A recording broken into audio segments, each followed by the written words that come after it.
So let's talk about a very useful thing. This is how to promote positive behaviour change in your clients. It is one of the key differences between people who get results with their clients, make them happy, those that don't. So it's part of your conducting client consultations to support positive behaviour change unit. By the end of it, we should look at describing the barriers between changing exercise behaviour, outlining strategies for overcoming these barriers and building client motivation, explain how to use communication and interview skills to support clients at different stages. We'll learn about the different stages too. Recognise different approaches to supporting clients in changing their behaviour. We'll look at a number. We'll look at the motivational interviewing process. We'll look at a transtheoretical model of change. We'll look at rewards, and we'll look at what's called cognitive reframing. So firstly, let's talk about barriers. So one of the first things you need to work out is how to overcome people's barriers. Often these can be either perceived or actual barriers. So it could be time, but there's one of the ways of looking at it is there is time, we just spend it doing other things. So is there a way of spending less time doing that and more time doing exercise or some other health benefit? So try and identify some of the common barriers. You will be aware of them.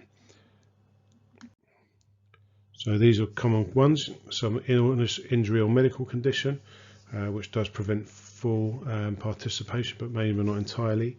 Time is a very common one used. Motivational energy is often quoted.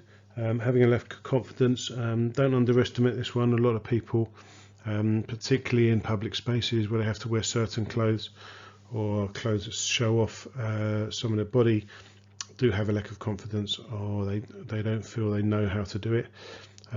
Big one that we can do a lot about there. Can't afford a gym membership, no access to facilities, or a lack of enjoyment in exercise. So I don't know how many of those barriers you got, but if you got most of them or all of them, well done. One thing to separate these into is what are an intrinsic barrier and what is an extrinsic barrier. All right, so if we look at extrinsic first, so something that's an actual barrier, sometimes physically, like you live a long way from a facility, or you are not allowed to do a certain exercise for a medical condition, compared to an intrinsic barrier where this is largely belief. So obviously you may believe you're not fit enough, but you could change your belief to believe that there are certain things you are fit enough to do, or that you don't have time, whereas you could believe that you have time to do this but not something else instead. So we've got to separate intrinsic and extrinsic barriers. The way you tackle them are different. So have a look at some of the strategies you could put in place. Have a think about some of the common barriers. What might be a good successful strategy for overcoming these? Here's some of the communication skills you might use during consultations.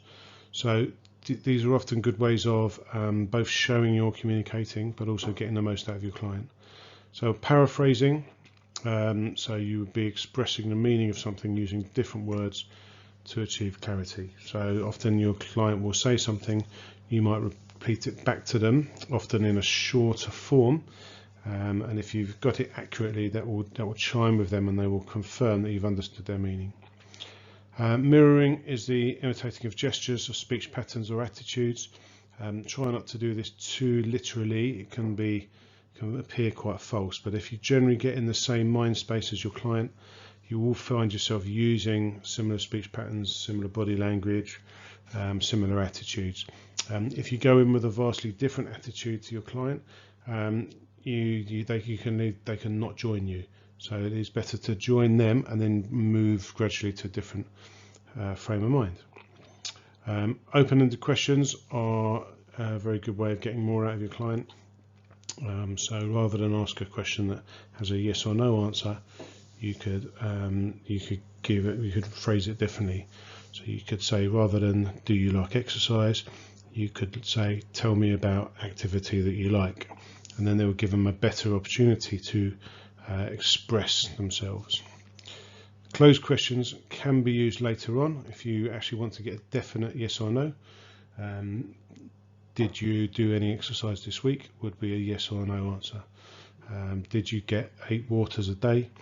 And they'll give you a yes or no answer. So you can use both open and closed questions, but try to use open questions generally at the beginning and closed questions later on. Here's something you can do if you've got someone with you.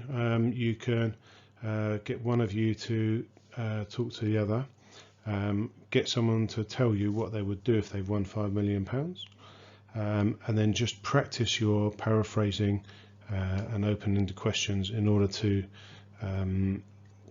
show your client that you're listening, and see how much information you can recall, and then you can swap over.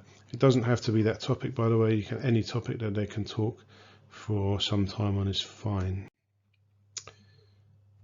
Let's talk about something called motivational interviewing. This is quite clever. So the idea is that during the interview you might find out some information, but more importantly we're talking to them in a way that might help them to reframe their own attitude towards what they're trying to achieve. So it was developed as a counselling method, and it attempts to move the client away from a state of indecision or uncertainty towards more positive decisions and accomplishing goals.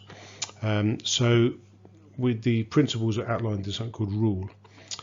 So rule means firstly resist the need to fix someone's behaviour. So this based on the principle that people have to solve their own problems, the belief that every client has the resources to solve their own problems. You come in and telling them what to do is not necessarily the way they're going to do that. Instead, what we do is then move to you to understand and explore the motivations by using the techniques we outlined before. So you might ask some open questions. How do you feel when you're active? What do you find motivating? Tell me what it is about that you'd like to achieve. And once you've done that, you would then listen. This is something we often find difficult, but generally listening and allowing people to talk, leaving them the space and the silence in the conversation in which they could expand their answer. This enables them to give us more and more information and really tap into how they're feeling. And lastly, we would try and empower them with optimism. We could leave lots of affirming words, tell them how things are going to be when they're able to conduct the change, and leave them with a good sense of optimism. We can help to plan and solve some of their problems, but let them drive the process. Another interesting model is the Transtheoretical model. This was put together in the 90s when they realised a lot of the counselling models were very similar, and they put together what are the main features of all of them. So the key point is that it identifies a stage of readiness. So if you start here at pre-contemplation, this is where a lot of people are. Let's say they've never exercised before, and they never see themselves as an exerciser, and they're often quite happy not being an exerciser. They are at pre-contemplation. It does wander through their head sometimes that it might be nice to be fitter, but not to a point where they'd actually do anything. Now then they move to contemplation. So at contemplation they're actually actively considering whether they should be more active or take up exercise. So at this point in the head you've got a kind of pro-change and resisting changing voices. Yes, it'd be nice to, but I find it tiring. I'd like to have that body, but it would be embarrassing to put lycra on. So you get these kind of competing things in their head. Best way to talk to someone at that stage is to just keep asking them questions and ask them how they feel, what would motivate them. Once they get to the point, they might say, actually they might properly intend to act. Once they intend to act, they are now in a preparation stage. This means they might need to buy some trainers or join a gym or look around at different gyms, try some different types of activity out in order to prepare for when they actually cause themselves action. One point to note here is if you've moved someone from pre-contemplation to contemplation, although they haven't actually started exercising, this is still progress. This is still something we've made a difference. And if they move from contemplation to actually getting ready to do something, actually that is progress too. And they maybe have already increased their activity levels at that point. At this point, we do get risk of relapse, so it's possible to go backwards if you don't then follow through into action. So action is when you take the preparation you made and actually decide that you're going to do an amount that makes a difference. So this is a good point to set goals and targets. At first, people find it difficult to make change because they still define themselves as their previous person that's doing some activity. So they still think they're a non-active person that happens to be active. This is a key point. They could relapse at this point. What we hope though instead is they move to maintenance. As they do it more and more, it becomes more of their routine. They have social groups and have found ways of overcoming all the barriers that stop them being active regularly, which leads them to maintenance process. This is when things are very habitual and it's just part of their life, and that means we've terminated the change process, but we are now in this cycle. At any point we could go back. The important point to make to your clients here is just because they've gone back doesn't mean they can't go forward again. Often it takes a few run-ups to make a permanent change that sticks, and we're generally always in a state of flux around this curve rather than it always goes in a straight line. Could also look at incentives and rewards. It's best to talk to your client really about what they find motivating. This doesn't always have to be a physical or a financial thing. So it could just be meeting a certain target, competing with someone, doing more steps than another person, lifting a certain amount a month. So you see all these challenges on Strava and things like that. They're a way of providing rewards or incentives.